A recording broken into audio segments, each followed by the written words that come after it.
Pinatunayan nga talaga mga idol ni Luka Doncic na mali ang paratang sa kanya ng Dallas Mavericks team owner at general manager dahil as of now in shape ang kanyang katawan at mas gumanda ang kanyang depensa. Binigyan rin naman ito ang Dallas Mavericks ng triple-double matapos nila itong talunin. Pero sa kabila niyan, hindi pa rin naman natatapos ang pangmamaliit ng kanyang dating team sa kanya sa pagsabi nito muli na kung hindi nga daw na i-trade si Luka sa nagdaang deadline, itutuloy pa rin ito sa off-season. Ibinulgar na nito na hindi nga po nagustuhan ng front office ang sinasabing problema nito.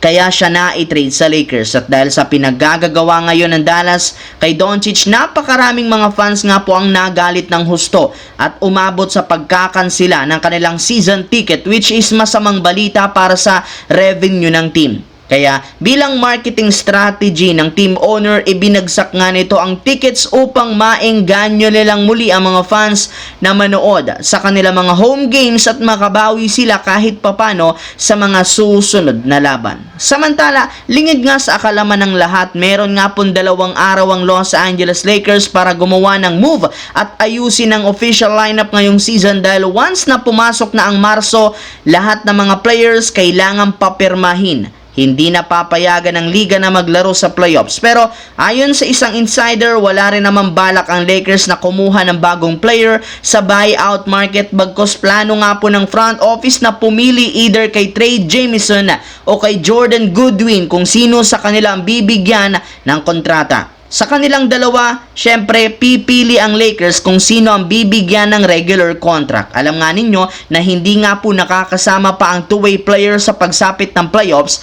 at kung gusto nga nilang paglaruin ang mga ito sa postseason, kailangan nga ng Lakers magtanggal ng isang player. At ang pinakamalapit ngang i-wave dito ni Pelinka ay si Cam Reddish na tuluyan na rin naman nga pong nawala sa rotation at pinalitan ni Jordan Goodwin na magandang performance ang pinapakita ngayon sa pag-average niya ng 6 points, 4 rebounds, kaya malaki ang tsansa na si Goodwin ang papirmahin ng Lakers sa mga susunod na araw. Sa kabilang banda, kasunod nga po ng pagkatalo ng Philadelphia kahapon, nagkaroon na nga ang kanilang team ng 9-game lose streak at bumagsak sa 20 wins, 38 losses bilang pang-12. Lumalaki na rin naman ang agwat sa kanila ng top 10 na Chicago Bulls na umabot na sa 2.5 games. Ibig sabihin na delikado ang sitwasyon at kalagayan ngayon dahil malaki ang possibility na hindi sila makapasok sa play-in tournament. At sa performance ng team, mukhang wala silang kakayahang maipanalo ang mga susunod na laro. Kaya mismong si Paul George nang nag-anunsyo na ititigil muna nga niya pansamantala ang kanyang podcast upang makapag-focus sa kanilang kampanya. Sa ganitong paraan, mapagtutuunan niya ng pansin ang natitirang laro ng Philadelphia dahil gusto nga po niyang makabuo sila ng mas solid chemistry at mabaliktad ang sitwasyon bago ang playoffs. Walang ibang gustong gawin si Paul George kundi makapasok ang 76ers sa play-in tournament para magkaroon ng tsansa na makahabol pa sa NBA playoffs.